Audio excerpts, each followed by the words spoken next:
The legend of Lochness, in the rugged highlands of Scotland, where mist clings to the hills and the wind whispers ancient secrets, lies Lochness, a deep, dark lake stretching 23 miles through the glen. Its waters, black as ink, hold mysteries that have captivated hearts for centuries. The locals speak of a creature, elusive and ancient, known as Nessie.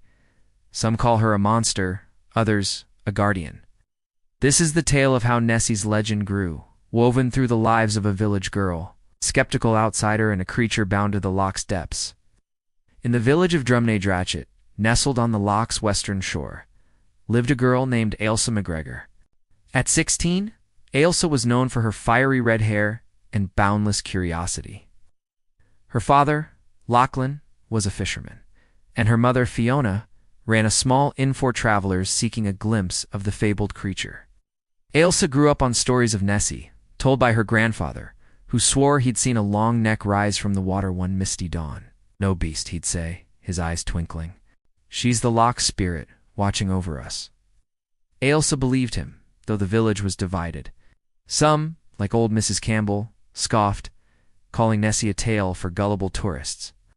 Others, like Ailsa's family, felt a quiet reverence for the loch's secrets. One autumn in 1933, the world's eyes turned to Lochness. A new road along the loch brought visitors and sightings of strange humps in the water. The world's attention was drawn to Lochness one autumn in 1933. Visitors were drawn by a new road along the loch, and rumors of odd humps in the water fueled frenzied conversation. Drumnadratchit was bustling with visitors as news of the Loch Ness monster appeared in newspapers from London to New York. James Carver, an Edinburgh-based journalist, carrying a camera and a notepad, was one of them. Arriving to Fiona's inn with his sharp suit and sharper cynicism, James announced his mission: to dispel the myth of Nessie. At the fireplace of the inn, he informed the residents, "It is all nonsense. Otters, logs, or a trick of the light. I will demonstrate it." As she served him stew, Ailsa became agitated. She remarked, "You have not seen the heart of the lake. Nessie is not a monster. She is real." James chuckled, but he was intrigued by her sincerity.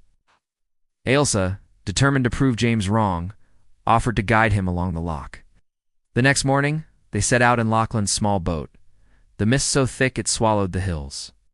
Ailsa rowed, her arms strong from years on the water, while James scanned the surface, his camera ready. "Tell me," he said, "why do you believe in this creature?" Ailsa paused, her oars still. "The loch's alive, Mr. Carver. It's got stories older than the stones. Nessie's part of it, like the wind or the rain." James raised an eyebrow but said nothing, his eyes on the water. Hours passed with no sign of anything but ripples. As the sun dipped low, James sighed. A fine day, but no monster. Ailsa frowned, her heart heavy. She wanted Nessie to reveal herself, not for fame, but to show James the loch's magic. Rain pelted the loch as a storm roared through the glen that night. Ailsa's thoughts of Nessie kept her awake. The water swirled like a live creature as she slipped on her cloak and sneaked to the shore. As her grandfather had taught her, she said in a whisper to the loch, "Nessie, if you are there, show me a sign." The water impossibly froze after the wind howled. Long, elegant neck, with eyes that contained the depth of the centuries and a sheen like wet stone, broke the surface. Ailsa gasped, her heart pounding, as though gauging her spirit. The monster remained motionless and simply observed her. Ailsa said, "I see you. I will not divulge your secret."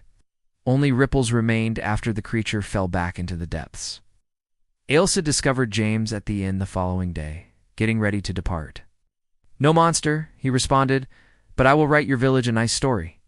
After some hesitation, Ailsa chose to put her trust in him. She whispered, "Last night, I saw her. Nessie is real, but she does not like crowds or cameras. She is ... unique." James examined her, his doubts beginning to wane. "What does it mean, Ailsa, if I believe you?" she grinned. "It implies that some things are more significant than evidence.